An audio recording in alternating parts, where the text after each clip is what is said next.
Hello and welcome in live from the Xfinity Lounge. This is the PHLY Phillies Podcast, presented, of course, by our friends at Bet365 and TrueMark Financial Credit Union, both great sponsors of ours, and we thank them for presenting the show. Welcome in. It is Wednesday, October 29th, and Rich, winter is coming, man. It's brisk out there these mornings. Yeah, man. It's been a nice little change as somebody. Are you I hate winter. You hate winter? Yeah. Kinda. All right. The older I get, the more I hate it, and I fear I'm poisoning my one daughter with my hatred of winter. I'm with you. It's not my favorite for sure, but I like these fall temperatures. Fall's great, spring's great. I just fear the worst part about fall is that winter's on its heels. Mm-hmm. I always joke that in Philadelphia we have one of the worst climates because it's super hot in the summer, but also it gets pretty crazy in the winter as well. So yeah, this has been a nice little slice of high 50s, low 60s. Yeah, it's definitely getting a little nippy. But Jamie, and this is a professional transition for all you people in the biz. You know what the winter means? Winter meetings? Hot stove. I do love a hot stove. One of my favorite elements of talking about our teams here in Philadelphia is roster construction, Rich. Like, obviously I prefer games and in season to out of season, but when it is fun to have these discussions, right? To try to improve your team on paper, to get creative with the trade, to look at your prospects, who's coming up, who can contribute, to look at the free agent market. It's a lot of fun to have these discussions. Everybody has different opinions. Nobody's wrong necessarily. And we're going to get into some of those discussions today. But I think, on Monday we talked about Bryce Harper and Dave Dombrowski and what that all means. Who cares? Bryce is going to be fine. He's still a very good player. Not going anywhere. No, not going anywhere. But they do have to improve this team dramatically. Yep. And the most obvious area to do it in is where we're going to start today, and that's the outfield. Ideally, you want a right-handed bat that can, so it's like a twofer here. One, you need to upgrade the outfield in totality. Two, you need a right-handed bat that can protect Bryce Harper in this lineup. Finding that type of person is going to be very difficult for Dave Dombrowski in this front office after kind of perusing the free agents and the trade candidates. We'll get into Justin Crawford. This is no easy task for this Phillies front office this offseason. Yeah, there's a lot of stuff you said there that I want to get to. First off, yes, I am big on the whole roster construction it's great. Talk. And it feels like all the Philly teams right now, they have their own strengths and weaknesses. Like Sixers, they got a lot of guards, but they got to figure out the forwards and stuff. Eagles need a little bit of pass rush, need a little CB2. Flyers, they're looking for that center that's going to be a long-term piece for them. The Phillies, it's funny that the outfield, Jamie, has been the weakness, I would say, for most of like the last 2 years, really, ever since Bryce got the Tommy John surgery and then ended up going back to the infield, going to first base. You look at the outfield towards the end of this season, it stabilized a little bit. It got a Kepler little bit better. Came to life. And Bader was out of his mind for 2 months, basically. But yeah, that's going to be an issue moving forward. And yeah, finding a more sustainable solution there is easier said than done, because you mentioned, you want somebody who plays in the outfield every day, but you also want a right-handed power bat as well. That sounds great when you say that. It's like all they need is that. But when you actually ask the question, okay, who is that person? I don't know. And how are you acquiring them? It's a little bit tougher, and we're going to get into all the options and what the Phillies are going to do with their current guys, whether they could look. I guess let's start with that, right? Yeah, let's start with the current guys, because it's actually how I kind of constructed the show run list last night. Castellanos. I think he's the most obvious he's gone guy, right? Like he gone. He gone. So right field is going to be open for the Phillies. I don't see any scenario right now. And look, I said this about Bohm last season and ended up being wrong. I really fail to see a scenario where he's back. I think if you can trade him, sure, go grab like a low A prospect that probably will become nothing. And you're going to have to eat his money anyway. Or if it ultimately comes to it, you might have to DFA him. He's going to be a Miami Marlin. I just feel it in my bones. But you agree, obvious, like Nick Castellanos is not a Philly next year. No, he is gone.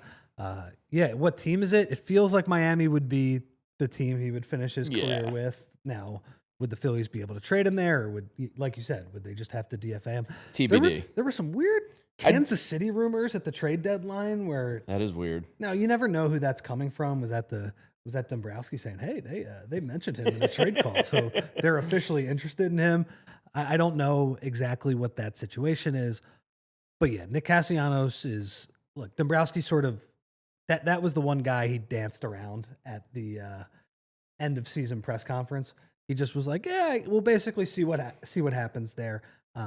He's gone. Okay, so right field is open theoretically for the Phillies. They're going to have to address that either in free agency or trade. I don't think they necessarily have anybody in their farm system that can come up and step into that role. The only guy who's potentially close is Justin Crawford.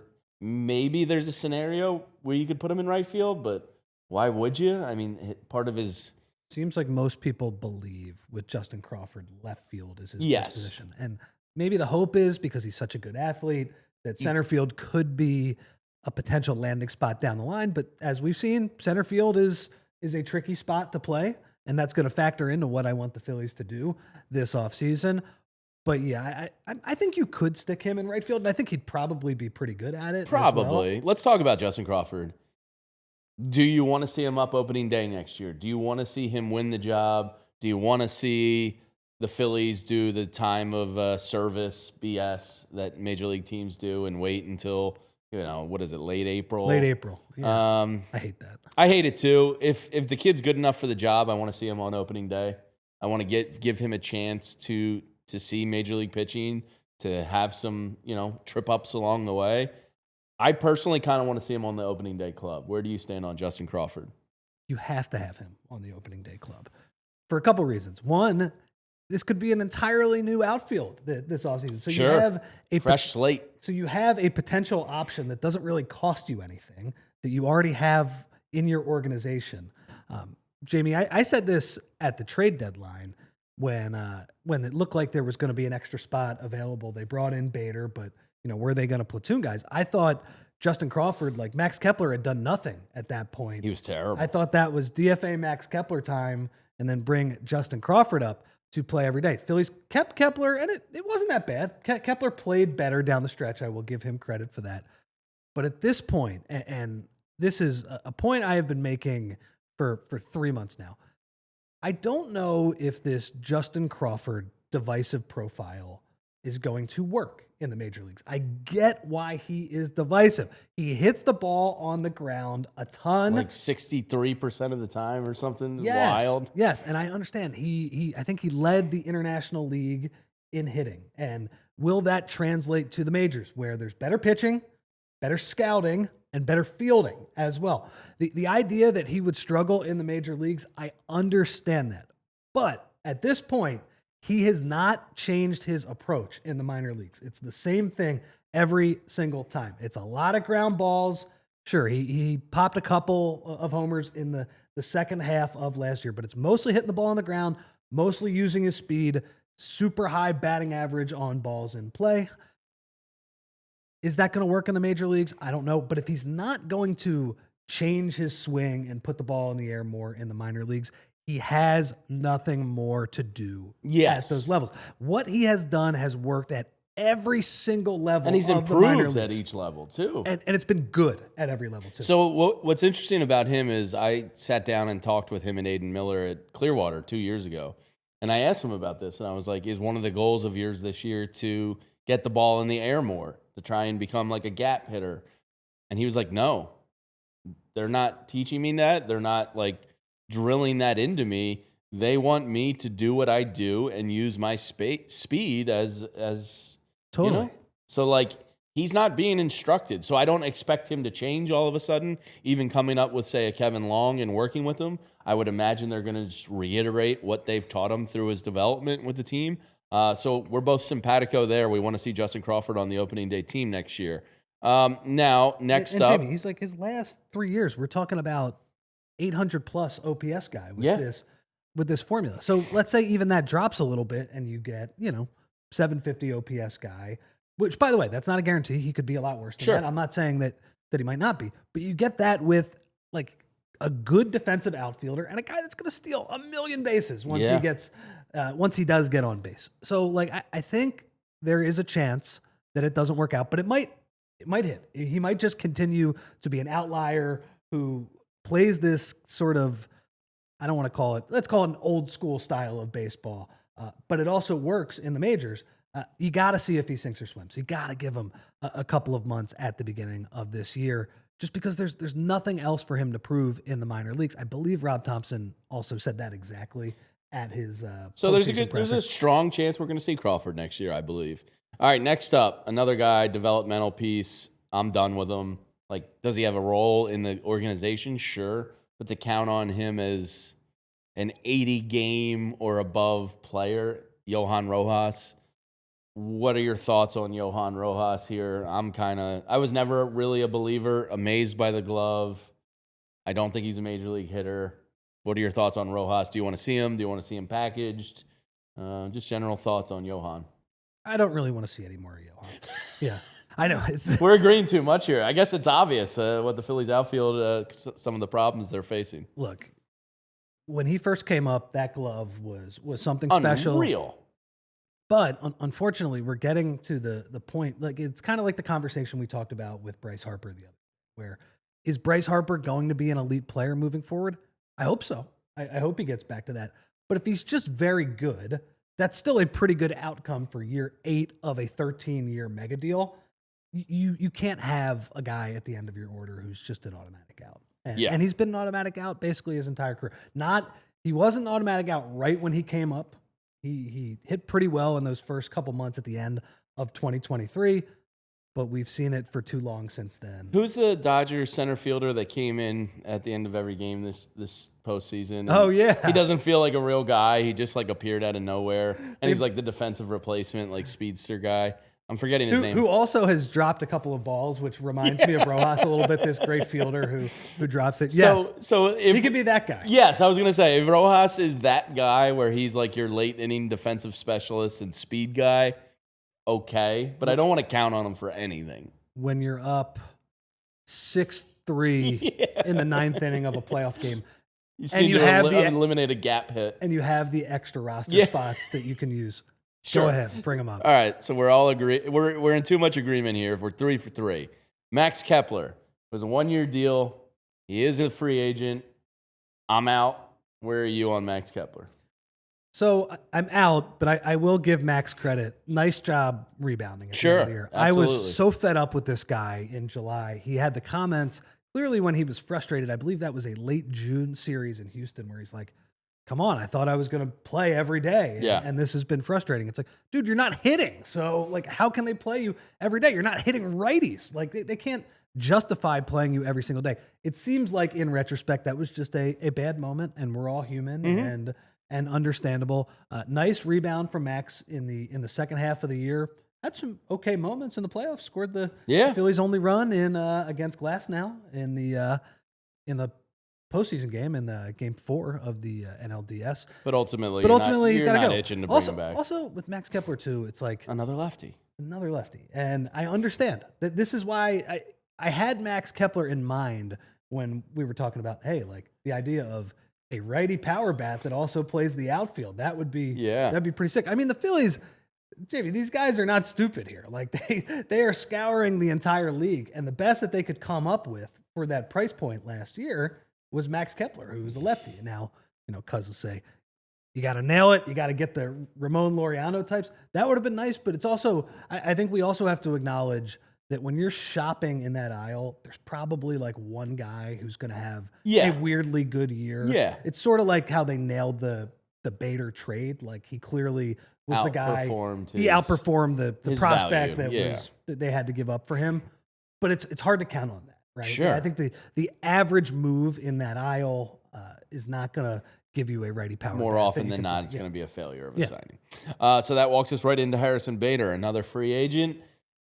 We kind of touched on him briefly on Monday. My fear with Harrison Bader is he outperformed his mean while here.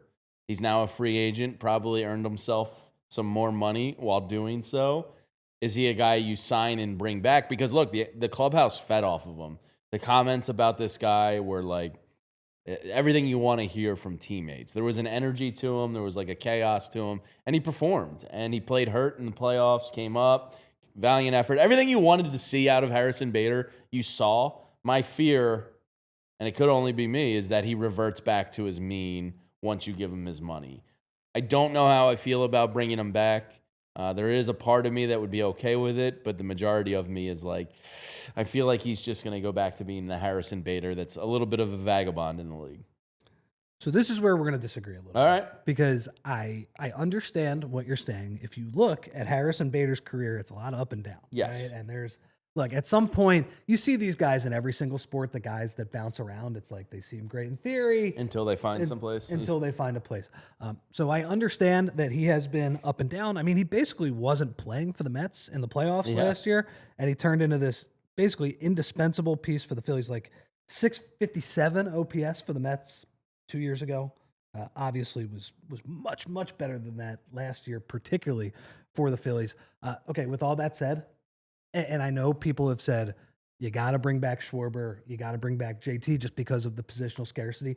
I understand that completely.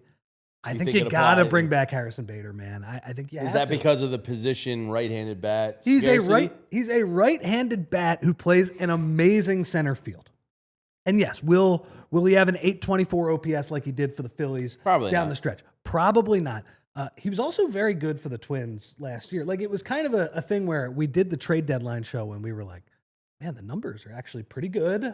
He's not as big of a splits guy. Like, it seems like he can hit against both righties and lefties. You can play him every single day. But we kind of looked at the track record and we're skeptical. And obviously he comes out and he exceeds all of our expectations after that's over. And like you said, he provides value in the clubhouse. Yeah, they seem to love him. Seems like he very much enjoyed playing here. I love the crab walk outfield stuff. Oh, man, I was doing that down the street in Philadelphia. Well, you're not alone. Ray and some others say, yeah, bring him back. So I might be in the minority I'm just a little frightened that he reverts back and you overpay probably for what you could have gotten. But it's not my money. I don't care. So I don't know what he's going to get, right? I believe he has a $10 million mutual option with the Phillies where if I guess that means if both of them say, I'm sure the Phillies will say, yes, we'll bring you back. He's going to want years. But I think he's going to want to cash in a little bit. Now, I don't know what he'll go for because, the league has sort of spoken on him and, are they going to say that, hey, this has been a guy who probably exceeded what his median value would be last season? That there could be a chance that that's the case. I'm not getting into specifics with his salary, but I'm very interested in bringing Harrison Bader back because you knock out center field, a very hard position to field, and you have a right-handed hitter with some pop. Like, Jamie, like if you watch all of Harrison Bader's home runs, like he basically pulls the ball, he gets it high in the air to left field. I don't know. I felt like that was replicable to a degree. I think he can be, an average-ish hitter, even if he takes a little bit of a step back, while also playing great defense in the outfield as well. I would be very interested in bringing him. So the Spot Track projection for his 2026 market value is $10 million per.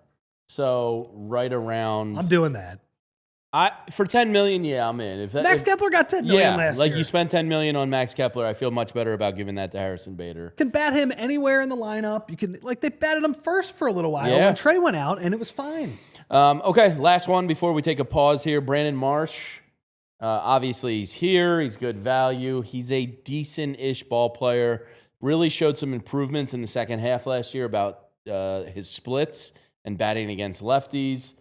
Is Brandon Marsh something you consider, I don't even want to say a problem, but are you okay with Brandon Marsh, or are you looking to move on from him in some way? I like Brandon Marsh, but he's for being a good player, he's weird and he's a little hard to fit because he has very specific strengths and weaknesses. He's ideally a left fielder, where he's much better in the field. His best. Now, I would play him in center field. He's serviceable in the center defense field. Is not great there, but he's not going to embarrass you out there. He's not Kyle Schwarber out in center field. But the issue is he also provides fit issues at the plate. And if you look at his whole career, he's a great platoon player. He mashes righties, but he really struggles against lefties. And the Phillies, I don't think they've really ever given him an extended runway. I guess maybe in that first year he was here, they gave him an extended runway to go against righties and against lefties. But it just, like, you look at the numbers, it's a huge gulf. And yeah, when you're playing a righty, which is the platoon side, that there's more righty pitchers than lefties, he's going to play, 65% of the time, whatever that number comes out to be. He's a great player to have. And put him in left field. But the idea that you might trade him because he is a difficult fit, and he does have value in that one specific spot. I'm not opposed to moving on from him. I just don't know if it's necessary. He's an interesting one. No, I mean, and the value he brings in the league is probably not tremendous. Is it like Bohm last year, you think? Kinda. Like, maybe he's a really nice sweetener in a deal if you were like going to push all in for a big move. But like, yeah, I don't think he's a guy you move on from just for the sake of moving on from. No, I would listen and not just, I would listen, not just listening from a like, we're going to keep him standpoint. Like, if you actually found a way to upgrade the roster somewhere else, sure. But I do think like that's a guy that he does have value in that specific spot, but you also need to find him a platoon partner. Yeah. All right. Those are the guys on the Phillies outfield. Next, we're going to dive into some of the free agents and potential trade candidates. There's also an MLB realignment that has resurfaced over the past week or so, and we'll get into some of that. But first, let's tell you about some friends of ours here at PHLY. Hey, sports fans, you know who's playing championship level ball 7 days a week, 365 days a year? That's our friends over at Elkins Chevy. Elkins Chevrolet, right off Route 73 in Marlton, Route 73 South, excuse me. Jersey is very specific with their roadways.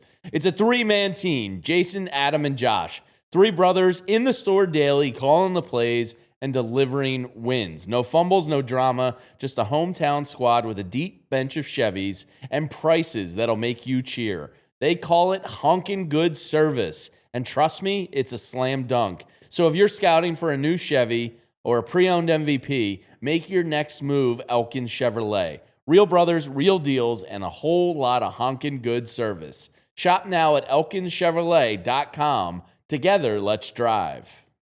Let's drive. And guys, whatever the moment, it is never ordinary at Bet365. Bet365 has 90 million users worldwide, live streams 780,000 events each year, and they have the early payout offers across NBA, NHL, and the NFL as well. Let's talk about the football early payout offer, guys. It is football season right now. And with the Bet365 early payout offer, you're a winner if your team goes up by 17 points with an instant payout on straight bets and parlay selections marked as winners.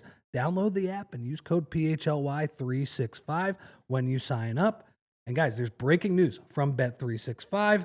New customers now get $300 in bonus bets when you bet $5, win or lose. Sign up and use the code PHLY365. Deposit $10 and place a bet for $5 to get $300 in bonus bets if your bet wins or loses. Bonus bets can be used on the spread, totals, player props, futures, and more. Whatever the moment, it is never ordinary at Bet365. You must be 21 and over and physically located in PA. If you or someone you know has a gambling problem and wants help, call 1-800-GAMBLER.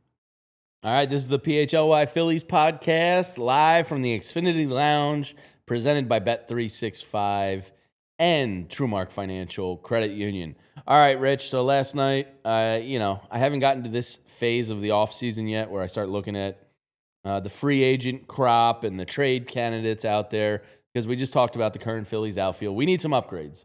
We need a right fielder. If Harrison Bader's back, center's pretty much on lockdown. Left field is probably a platoon of Marsh and somebody. Maybe that's Justin Crawford, but then you have two lefties, so like that doesn't work. You need another guy, though, man. You need another right-handed bat. So we need a right fielder because we all assume that Castellanos is gone. Let's take a look at some of the free agents out there that jump off the page for you. Now, the pipe dream would be Kyle Tucker. Again, another lefty, but that's a problem you can tolerate and figure out. if you were to get Kyle Tucker, that means probably no Kyle Schwarber. Would you, and we'll get into all these names, Ramon Laureano, Sterling Marte, Mike Yastrzemski, Lane Thomas, I feel like has been mentioned with the Phillies for 4 straight years around the trade deadline. Cedric Mullins, Trent Grisham, Cody Bellinger, Lourdes Gurriel, Tyler O'Neill, Miguel Andujar, Jesse Winker, Michael Conforto, Austin Hayes, LOL, and Tommy Pham, another guy that feels like is mentioned with the Phillies for 3 straight years now. The big one, it's not a very appealing list of free agent players. Those are some of the bigger names out there. Of course, there's other names buried in there. Kyle Tucker is the crown jewel. Would you trade Kyle Tucker for Kyle Schwarber? I mean, in a vacuum, yeah. But I also think the salary demands that Kyle Tucker is going to look for. Well, we're talking 10 years. I read something horrifying last night that the Dodgers, I think it was a John Heyman report, are toying around with the idea of signing him. Yeah, I mean that's exactly what they're going to get. Another talented. If that's the case, just hand him player. the title. Like, what are we doing here? Yeah. I don't think the Phillies are going to win the bidding war. No, I don't think so Kyle either. Tucker. This is a bit of a pipe dream conversation, but pipe dreams are fun. Yeah, I mean, best player on the market definitely was hurt a little bit during the second half of this season. That worries me a little bit. I mean, giving somebody 10 years also worries me a little bit. It's like we talk about the concerns with Schwarber and giving him 4, maybe 5 years if the market's pretty frothy here. It seems like Schwarber wants 5 years, but he's also a DH. He also, his value does not, come from playing the field. Yeah, I mean, I would rather have Kyle Schwarber just because I like Kyle Schwarber. Sure. But like in a vacuum, the player, yeah, Kyle Tucker provides more value than Kyle Schwarber does. Yeah, I mean, I'd take an outfielder over a DH almost every day of the week when it comes down to that. It's a pipe dream. It's a pipe dream. It's not happening. It's not happening. They're not shopping in that aisle. But it would be fun. It would be fun, yeah. Yeah. Of the names on that graphic there, does anybody jump off the page at you? You mentioned Ramon Laureano as the guy you kind of wish you had last offseason on the 1-year prove-it deal. But you have Laureano, Marte, Yastrzemski, Lane Thomas, Bellinger's another lefty. Cedric Mullins I have no interest in. Trent Grisham was a guy we talked about last year as a possible target. Gurriel is another guy we talked about, I think, 2 years ago as a possible target. Tyler O'Neill, Andujar, Winker, Conforto, Austin Hayes, Tommy Pham. Anybody, it's a gross list. And I think it speaks to... It's hard. The outfield, just like in Major League Baseball, is not the sexiest aisle to shop in anymore. No. It's flat out bad. It's hard. Does anybody on this list interest you? Somebody's going to have to. You know what I mean? I mean, I think if you do shop in the Kepler aisle, yeah, Laureano is right-handed, right? He had a great year last year. Now, look, that was one of his best years in a long time. So that's a little bit of buyer beware there as well. Does anybody stand out to you? Not really. It's not great. Gurriel, a little bit, gives me some intrigue. Cedric Mullins, I couldn't be more out on. Cody Bellinger's not a fit here. Cedric Mullins was so bad for the Mets. He was awful. He's so bad. Yastrzemski. By the way, he was considered around the same tier as Bader, and those. I mean, Bader was unbelievable. 2 separate for the directions. Phillies. Yeah, great trade deadline. I know the playoffs didn't work for the Phillies, but man, I really enjoyed August and September with how things went for the Mets and how things went for the Phillies. No, I mean, the sad reality is not a lot of these guys outside of Laureano, Gurriel. I mean, Lane Thomas, I suppose you can do worse than. Probably, yeah. I mean, I think that it's not fun. What we're getting at here, and look, obviously, free agent would be easier because all it costs is money, right? The whole David Robertson it's argument. With the Phillies' biggest advantage. That David Robertson, all he cost was cash and luxury tax dollars as well. I do think there are probably better options via trade. Yes. Some other names out there. Rob Reifsnyder. Tyler O'Neill's on the image. Mark Canha. Travis Jankowski. Alex Verdugo. Chris Taylor. And then when you go over to center Janko field, from Lenko. Michael Taylor, Garrett Hampson, Manuel Margot, who was once a huge prospect for the Padres. Like, these guys are negative WAR players. Like, there's not a lot of positive WAR players. And then if you look at right field exclusive, you got Randall Grichuk, Lane Thomas, Jason Hayward, Austin Slater, Hunter Renfroe. Like, everybody's in the same kind of bucket, more or less. Like, there's nobody. Mike Yastrzemski had a 4.1 WAR last year, which is really impressive.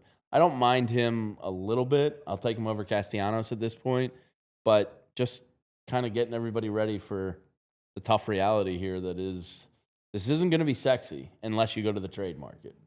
Or unless Bryce Harper goes back to right field. Well, there is that. For the right first baseman, I think he would. Is Pete Alonso that right first baseman?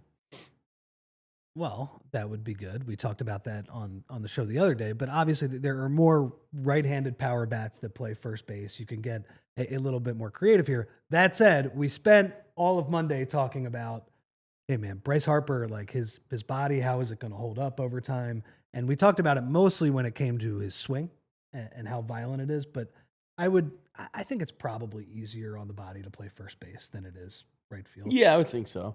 Maybe I'm reading a little bit too much of that. He could just play a bad right field. I'd be like, yeah, Bryce, don't kill yourself out there. You know, probably a little Bobby Abreu. You know, you make the just make the easy plays. Yeah, make the easy plays look great, and don't dive too much. And you know, I think we could all tolerate that from Bryce. It doesn't matter because I think Dave Dombrowski has been pretty clear that his preference is for Bryce to stay in the end. Yeah, and I think that's the reality. Elephant in the room says Tyler O'Neill is a guy I could take a flyer on. Also, Grichuk is a pretty good platoon option. Yeah. It's not great, though. Tyler O'Neill hit some bombs for Boston this year. Yeah. He had a really hot start to the year, I think, and ended up doing all right. All right, so those are kind of your surface-level free agent outfield options. Now let's take a look at some of the potential trade targets, because here's where the names get a little bit sexier. Rich, I don't think it's an official Phillies offseason until I talk about Luis Robert joining the Phillies. You're going to call him Robert? Yeah, I was about to, and then I was like, stop it. No, it's Robert. Now that he does, there is a 1-year mutual option between the White Sox and Robert in this deal. So I would imagine Chicago, if they can trade him, if he agrees to pick it up, you know, weird stuff happens. They would prefer to trade him as opposed to just lose him. But Robert could be walking. We'll see what happens there. But I put him on the trade candidate list because the White Sox do have a little bit of say here. Stephen Kwan, a lefty. I love Stephen Kwan. Doesn't really necessarily kind of fit what the Phillies are looking for. But if you can find that right-handed bat elsewhere, then Stephen Kwan becomes a really nice option. O'Neill Cruz, which we added, and that was my mistake, adding the apostrophe and the extra L in there. Adolis Garcia does interest me some. Taylor Ward, Jeff McNeil, and Duran from the Red Sox, who's kind of getting forced out because they have a plethora of outfield options there. Of that list, who makes it move for you? Who makes it move for me? So Kwan is a good player, but my issue with him is that Justin Crawford, I feel like I want to see if he can become Stephen Kwan. Yeah. And even if Stephen Kwan is on the Phillies, he does not address their big issue with righty power. Luis Robert, that's an interesting one. Now, he's been dreadful the last couple of years. Oh, yeah. Dreadful. And by the way, the White Sox, they are a difficult team to trade with. They seem like they don't get it. They get picky, and it seems like they hold out. I mean, the Phillies, they offered for Crochet. Who did they offered Crawford and Miller? I believe so, yeah. For Crochet, and I know they got a pretty good haul from the Red Sox for him as well. But I mean, at the time, I would have been like, yeah, absolutely. So Luis Robert, that is a bet on Kevin Long and their assistant hitting coaches and their infrastructure. Can a change of scenery, but also the way that the Phillies teach hitting, can you get back? Like, again, that's the idea of, okay, there are no obvious good answers here. Sure. But that one is, can you get creative and can you get him back to the player that he was in 2023 when he was an all-star? Yeah, I mean, in 2023, if you're talking about acquiring Duran, or excuse me, I see the chat talking about Duran. If you're talking about getting Robert back then, you would have had to pay, out the nose for him. He was one of the promising young, good defensive outfielders that hit bombs that every team would love. There's injury history there with him. To me, he's the ultimate. Have you ever seen the video of the guy that goes up to the pet store door? There's a cute little cat in there that's like pawing, and he's like, "I'm gonna get you out of here, man. I'm gonna rescue you. I'm gonna get you out of here." And he's like fake crying. That's me with Luis Robert. I don't know that gift. Oh, really? But you described it very well for me. So I want to get that pet out of the store. I want to take a flyer on Luis Robert. I know it's risky. I know there's risk involved with it. But like you said, if Kevin Long and this team can figure out and unlock his power again, boy, oh boy, you're talking about a guy that could come in here, if healthy, lock down center field for you, be a right-handed protection bat in the lineup, and hit bombs at Citizens Bank Park. It intrigues the hell out of me. What do you think about Adolis Garcia? Because he's probably... Both of these guys were good in 2023, but have taken a step back the last couple of years. Now, if you look, just reading some of the stuff on Luis Robert, some of his peripheral numbers are a little bit better. It seems like he might have been a little bit unlucky last year. And here's maybe the big differentiator for me. What Adolis Garcia did in the World Series run, he was perhaps the best player. Oh, he's money in that playoff run. So, seeing that and comparing the two, I probably lean slightly Adolis Garcia there, just because I saw him do it on the biggest stage in the postseason, and that does count for something in my book. I believe Ray brought this up in the chat as well. And I guess what do you say, Ray? We'll get to this before probably our next break here. Any interest in a not lightly used, a non-lightly used Mike Trout? We've gotten this tweet before. I said no the other day. It costs a little money. That's the thing. If you're telling me the Angels are picking up a lot of the deal, I'm interested. If they're picking up none of the deal, I'm not interested. What does that go through? 2033 or something like that for Trout? It's substantial money for a long time still, and he just is a guy that's been hurt. It was 12 years and signed in 2019. So, yeah, 2031, he's an unrestricted free agent. Again, I'm not sure he's making it there. He might be playing at Trout National Golf Club which just looks made. Spectacular, by the way. That's what the NBC rave reviews are in. Yeah, the NBC crew, Mark Jackson and Johnny Tarmac and others got out there the other day. I was quite jealous. It looked unreal. Taylor Ward also is another. He's a guy that feels like has come up every trade deadline for the past 2 years of should the Phillies go get Taylor Ward? You can do worse than Taylor Ward. I guess I'm okay with it. He wore the Phillies out in that series this past summer. Yeah. I think that's part of the reason that people are excited about it. And you watch that Angels team and you were like, we don't have to watch them for 162 games, thank God. But they did have some pop on that team, and Ward was a big part of that. So. Yeah. I guess I'd be in. But, again, the whole point of this exercise is to show you, everything that's potentially good still has some, risk or concerns with it. The straight-up free agents, not exactly stuff that people are going to be doing cartwheels down Broad Street about. So this is tough.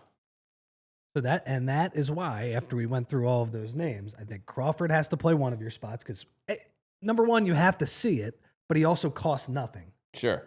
You have to bring back Bader. You have to bring him back. You may be swaying me here. He's after a going better through this option list. than a lot of these guys. And he also plays great defense at the most premium position out there as well. And yeah, if he has a 580 OPS in mid-June, then okay, you can old takes expose me. But that's the risk with him, though, is if he does fail, what do you got? You know what I mean? If any of these guys fail, well, sure. But if a free agent signing fails, you can at least go to Justin Crawford. If you give Justin Crawford the keys, you're going to Johan Rojas. Yeah. So it's you need an insurance policy somewhere. It would have to be another platoon type. I don't envy Dave Dombrowski. Elephant in the Room says that he would rather have Adele from the Angels. Joe Adele? He has been mentioned as a potential trade candidate. The issue is he played very well last season. He started out really hot. And I think some people sort of took him off those trade lists because they're like, why would the Angels trade him? He's starting to reach that potential that people had seen for a while from him. Yeah, well, I think going through this exercise with Good you, player, Rich, though. you may have swayed me on Harrison Bader has to return. Ray in the chat agrees with you. He just said he has to come back. He's the most obvious answer to this. We'll see what happens. All right, coming up, we're going to talk about the World Series and a potential MLB realignment, not for next season, just theoretically. We'll get into all that coming up, but we got to tell you about some more friends of ours here at PHLY. The Game Time app is it. Whether it's, you're out in LA right now and you want to go catch a World Series game, Game Time app is it. Your favorite bands in town, our GM Todd was just looking at Foo Fighters tickets this morning. Game Time app is it.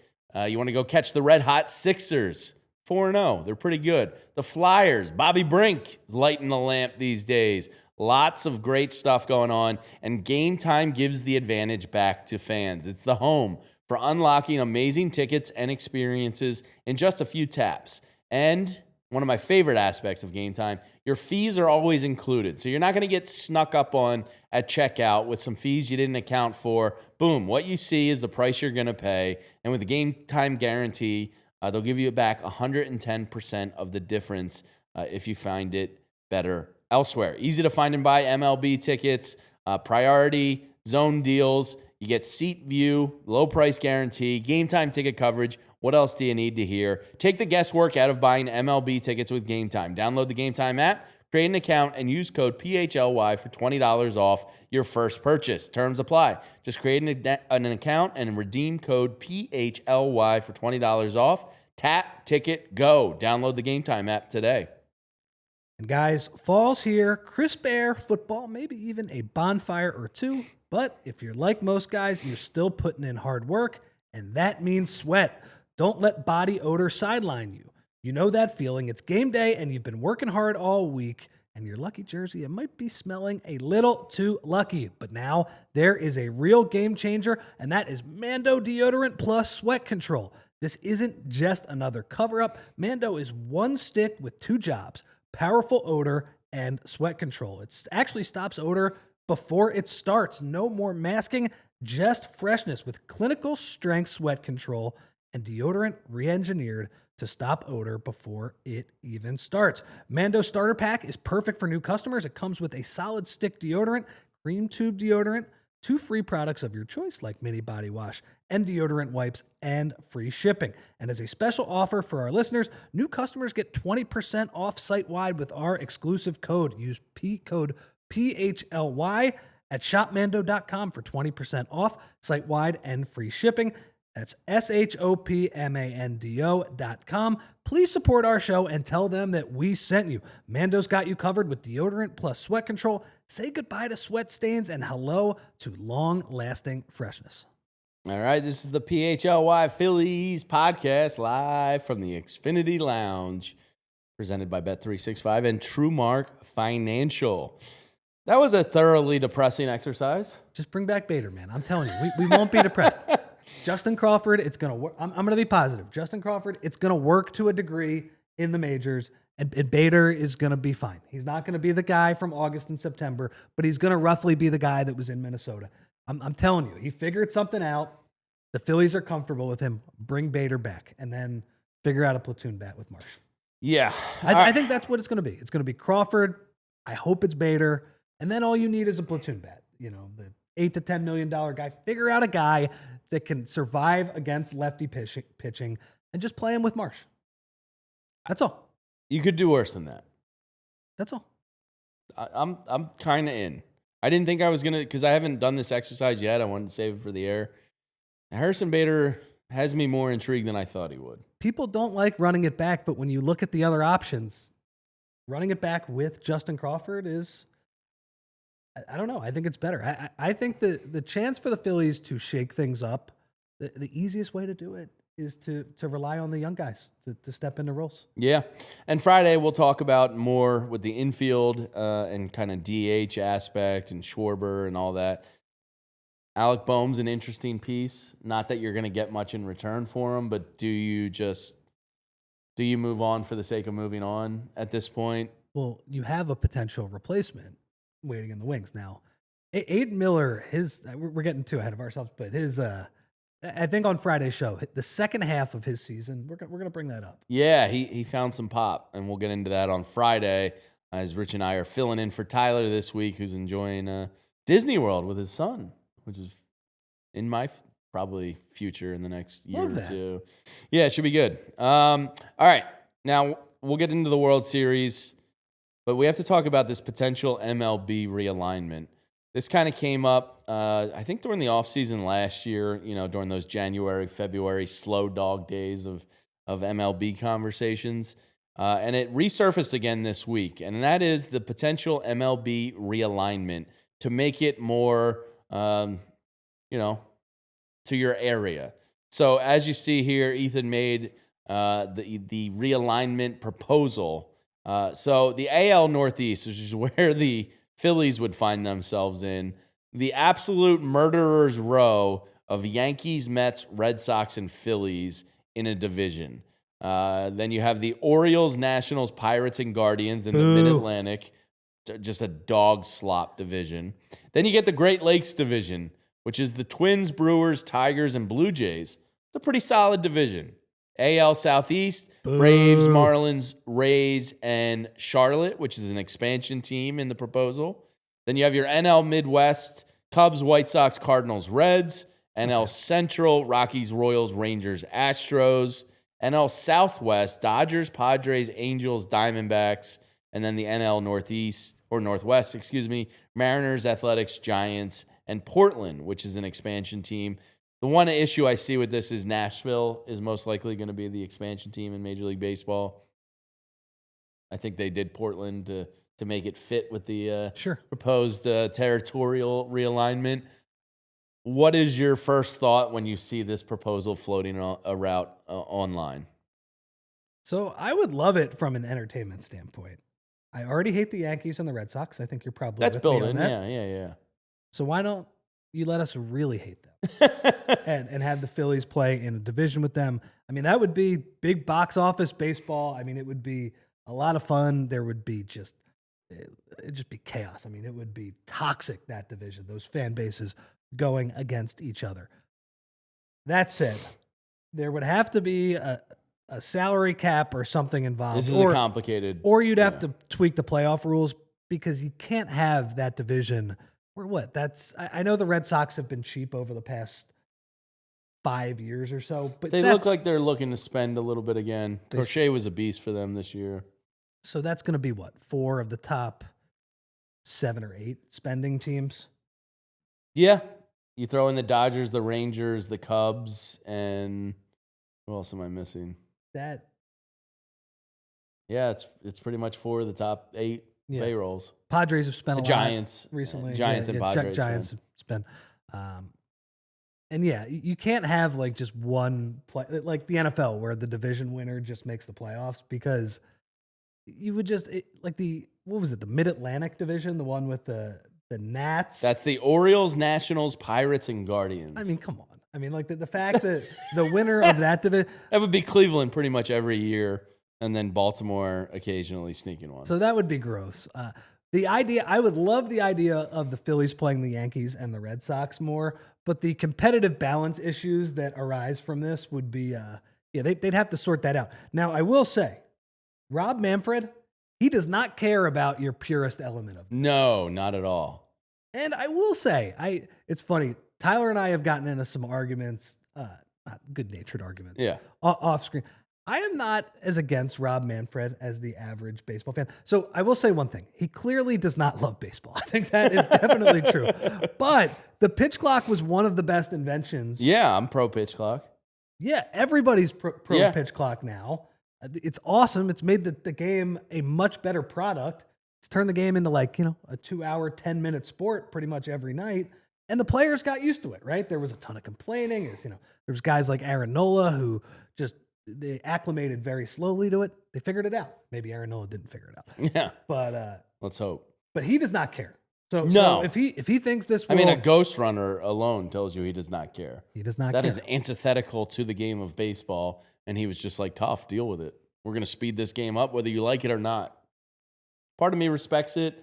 Part of me hates it. Bigger bags, the lack of a shift too, like getting more. He does not care about 1892 baseball and rules and tradition. And he doesn't care about like competitive well, he might care about competitive balance just in terms of saving the owner's money, but he doesn't care about competitive balance for the sake of competitive balance. I don't think. So one of the comments, DJ aka Mr. Sandman says the women in Philly are going to come to Phillies games just to throw their bras at Aaron Judge. Okay. I guess. Just imagine that. I didn't really think that was going to happen. I don't know why, but Is he a sex symbol? Is he a sex symbol? I mean, he's huge. I don't know. He's a tall guy. Does that make you a sex symbol? I don't know. I'm just picturing Aaron Judge now, just standing, just minding his business in right field and getting pelted by bras. He's like falling down because there's so many getting rifled 150 miles an hour at him. My brain immediately went to Jack Parkman. Yeah, I don't know why, but it makes the women. Remember the saying in Major League 2? That would be interesting. So I see a couple comments here. One, the reason this would potentially happen is to make players' lives easier on the travel. Like you kind of just stay in the quadrant, but like, how much is it really improving? Not really. Like you're still going to New York and Boston. It's as opposed like you wouldn't have to fly to Miami, but like Washington D.C. is right there. Like it's. I hate that setup too. The Braves would just have a free playoff spot every year. Yeah. Now somebody else raised the point that it does hurt the small market clubs who wouldn't as frequently have some of the bigger teams coming through. Fair point. I do think this, like some of these divisions are just gross, right? Like the NL Central, well, that's actually all right. I mean, 50% of most of these divisions kind of stink outside of the AL Northeast, the NL Northwest. I mean, if you're going to have an expansion team and the Athletics in it, you're basically making that a two-team division between the Mariners and Giants. The Braves, Marlins, Rays, and Charlotte, like that's pretty gross. I think there's way more harm in this than there is good. No, it would just be fun from our division. Philly, New York, and Boston being very involved in the three kindred Northeast markets that love their sports and are angry and bitter. That would be a lot of fun. But then you look at the rest of the league and you're like, well, we've like created a solution here, but we've also created 5 other problems here. I mean, I think the way the MLB does it now is good. Like the fact that you play every team in baseball one series a year.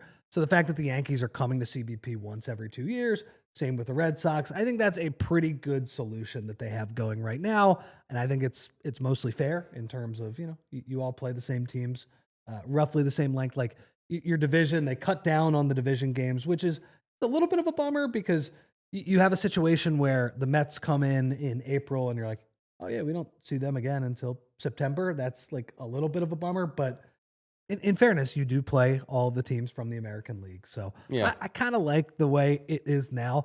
But hey, for a goofy offseason topic of, how would that work? Like the idea of playing the Red Sox 18 times a year as teams used to play in the division, it'd be fun. I love watching a game at Fenway Park. And if the Phillies get to do that 9 times a year, that'd be great. We do have a super chat from our man, Frank Barber. Says, thoughts on moving Aiden Miller to a corner outfield spot? Has he done that? I think he's gotten like a game, 1 or 2 games, like just out of curiosity. They were toying with him more at shortstop than they were at outfield. Well, that's the big deal with him, right? Is that he's stuck more at shortstop than people probably thought even when he was drafted. I mean, he was a promising draft prospect, but people said, he's a shortstop now, but he's probably going to have to play third base. But then he improved his defensive metrics enough where people are like, oh, no, he's a shortstop. And even as he was struggling at the plate a little bit at the beginning of this year, people are like, no, he's probably going to stick at shortstop for at least a little while. in the major leagues. He's been better than we thought, and then he actually started hitting as well. Trey would probably be the more likely option if you're looking into That's- both of them. Yeah, that's also another option with the flexibility. Obviously, we've speculated about when is Trey Turner going to move to the outfield. I wouldn't think it's this year, but I could after this upcoming year. I think it's on the table. He had a better season in the field. I also don't trust it 100%. Sure. Yeah. All right, let's take a quick break, and then we'll talk about the World Series real quick. Tell you about some more friends of ours here at PHLY.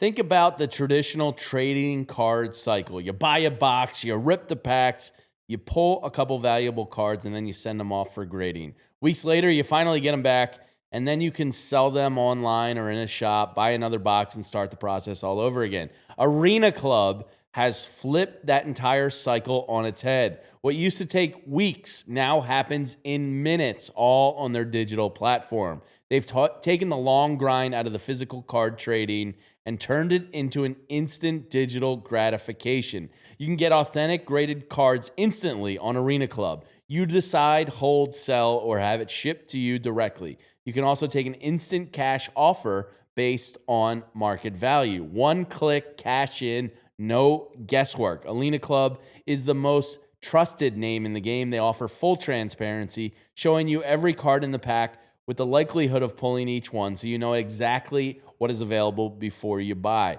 They have slab packs.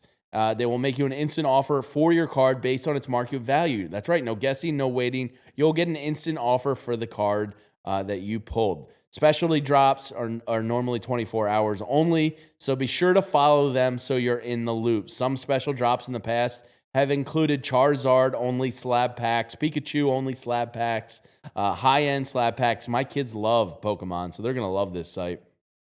With a 50K Grail, Kaboom, or Downtown, card-only slab packs, and so on. So right now, you can get 20% off your first slab pack or card purchase by going to arenaclub.com/PHLY and use code PHLY. And guys, let's talk about Shady Rays. You know that moment, the one when you realize you left your favorite sunglasses at the beach or on the roof of your car or at a gas station that's 3 states away. Well, I've been there too. I've probably lost 3 or 4 pairs of sunglasses in my sunglass wearing career. But then I found Shady Rays and it changed the game. Those sunglasses are made for real life, seriously good looking, polarized, durable, and not stupidly expensive. But here's the wild part, guys. If you lose or break them, even on day one, even if you leave the Shady Rays store and then you put them on the roof of your car, they will have a replacement for you. They'll send you a brand new pair. No guilt trip, just replacements. So now when I actually wear my sunglasses, I wear them without fear on hikes, at concerts, on the boat, wherever. Shady Rays is eyewear that has your back. We've teamed up with Shady Rays to bring you an exclusive offer. Head over to shadyrays.com and use code PHLY for 35% off polarized sunglasses. Try for yourselves. The shades rated 5 stars by over 300,000 people. All right, this is the PHLY Phillies Podcast. Just a couple minutes here as we wrap up. Rich, this World Series is incredible. How late did you stay up the other night? I fell asleep at, I want to say 12:15, which I think was the bottom of the 11th, approaching the beginning of the 12th. I was just like, I was downstairs on the couch, and I was like, all right, I'm going to go watch the end up in bed. When I make that decision, I only have minutes. Like, the clock is ticking, because if I go vertical, I'm almost toast. So I went up there hoping it would be over relatively quickly. It obviously was not. I was fighting the sleep, and then I crashed. So I woke up in the morning and saw Freddie Freeman walk off. I think only the second player in Major League history to hit 2 walk-offs in a World Series. Must be nice. Pretty Back-to-back cool. years. How late did you make it? How late did I make it? I made it to, I'm looking at this right now, I believe it was the 15th inning. Yeah. Oh. So 15th. What is that, like 1? Yeah, it was close to 2. Wow. I believe the game made it all the way to 3. I think VG stayed up for it because he woke up again in the 16th or something. I think he said, and real quick, as we continue this conversation, we're going to send it to overtime. I think he said it was 2:38 a.m. So yeah, when it the was. game ended. I guess I was earlier than that. I guess it was probably closer to like those innings were moving fast. What was the guy on the guy Klein on Yeah, he threw 4 innings on the Dodgers? He's basically like their last guy in the bullpen. He was. I gotta say, it's a bummer that it happened for the Dodgers. Yeah. But I was like, I was loving it. Like he just has he has this crazy beard. He had no idea he was going to pitch. Last guy that they had, and I forget one of the writers. I think maybe I saw it in The Athletic. But basically, after the game is over, Sandy Koufax at 89 years old basically taps him on the shoulder and just like, "Hey, Good job, nice going." Yeah, way to go. And really, kid. he was terrific. So that game was great. The play I ended on was Freddie Freeman. I think in his at bat before hitting the home run, he ended an inning where he lined out to center field, and Dalton Varsho made a nice play. Do you know the whole Dalton Varsho story? No, I don't think so. So Dalton Varsho's dad is Gary Varsho, who used to be the Phillies bench coach, and he also played for the Phillies, I think, for a little bit in the 90s. Dalton Varsho, who was he named after? Darren Dalton. Yeah. No kidding. I did not know that. And so, Gary Varsho, who was, the bench coach a little bit for the Phillies. And Dalton Varsho made a nice play on Freddie Freeman. I will say there were other moments too. Like Will Smith had one where it looked like he got it for the game winner, and he dropped the bat, and he clearly thought it was gone. He was pimping it, and Varsho caught it at the warning track. Dodgers hit like 3 or 4 warning track balls. It was pretty insane stuff. Crazy game. I remember there was a crazy Dodgers extra inning game. I believe it was the 2018 World Series against the Red Sox too. I think Muncy ended that one. Anyway, it was absolutely crazy. Nice bounce back by the Blue Jays last night. I didn't think they had it in them, but Vlad Jr.'s, he's a fun guy to root for. Like, he's fun to watch play baseball. The Blue Jays they kind of remind me. So if the Dodgers win, so this game tonight is pivotal. I think it's 64% of the time in baseball the team wins Game 5, wins the series. Which I was surprised it wasn't a little higher. I think I have to double check my math, but I think that's what I read. So yeah, who do you got tonight? Well, the Dodgers have Snell going tonight, but the Blue Jays were the one team that got to Snell, and in a big way, 11 runs, right? Yeah, it's sort of like the Phillies being the one team that got to Yamamoto. I gotta say, if the Dodgers win the night, and then even if it's going to go back to Toronto, which is good, obviously, for anybody that's rooting for the Blue Jays like me. Having to face Yamamoto again is that's 2 straight. That guy is games. just like, and he has taken the whole Dodgers shaky bullpen equation. Yeah, he's taken it out of play basically. So yeah, huge game tonight. It's what's his name? They have Trey. I don't know how to say the name. Is Savage? He's a local kid as well. Savage, I believe, right? He's from Boyertown. Yeah, how about that? The people. Didn't he go to like Kutztown or something? Like I think he was like a small school. Got drafted. Very cool story. Yeah. So anyway, this has been an awesome World Series. You really cannot replicate the drama that we saw in Game 3 of the World Series in any other sport. I do kind of wonder, though, if Snell settles down the night. And, I would think. And the Blue Jays are basically the Phillies from 2022, where the Dodgers are just this juggernaut team. They have the best roster by a lot. They run through the playoffs, but then in the World Series, they face a feisty team that is clearly playing them better than anybody. The Phillies and Dave Dombrowski, you're not going to have, we played the Dodgers better than anybody. It was closer. No. Toronto is giving them a real series, and hey, they might win it. So definitely excited to watch tonight. There's no local Philly teams playing the night. No, it's nice. Yeah, this is the first night without a Sixers or Flyers conflict to not have to flip around a little bit. One last note as we get out of here. I saw this. This is mind-blowing. There have been 2 18-inning games in World Series history, Rich. Brad Paisley has sang the U.S. national anthem at both of them. Was the other one the Dodgers game in 2018? Yes, Ethan confirms yes. I was going to have to fact-check myself. Brad Paisley. That's wild. I hate that I know this. He's a big Dodgers fan. Oh, really? Yeah. Hate that I know that. Why do you know that? Because there were stories when was it? It might have been when they got Mookie Betts. Was he sending love songs to him? Well, no. I think Brad Paisley, country guy, lives. This is so stupid that I have this in my head. Lives in Nashville, and they went over to his house because Mookie Betts also lives in Nashville, I believe. Gotcha. That's how they sort of. Isn't it as sports fans? Don't quote me on that. Absolutely awful, the stuff that sticks in our head. Awful. Like, I can't remember, like, you know, certain days bills are due or things my wife asked me to do or, like, important life stuff. But then, like, an example like that, I'll be like, oh, yeah, Brad Paisley lives in Nashville. Like, that's now in my head forever. So what you just told me is fact in my brain, and it will now live on with me. So thank you for that. And I'm going to leave my key in my lock for the 50th time this year on the way home. Yeah, so. I leave my car keys in the front door all the time. It's very problematic. Awful.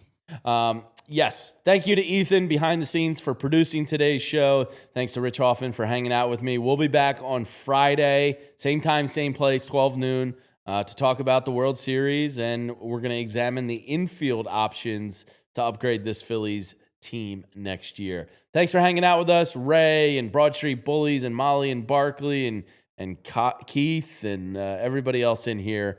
We appreciate you. We love you. We'll see you on Friday. Have a great rest of the day, everyone. We all silly like the mayor.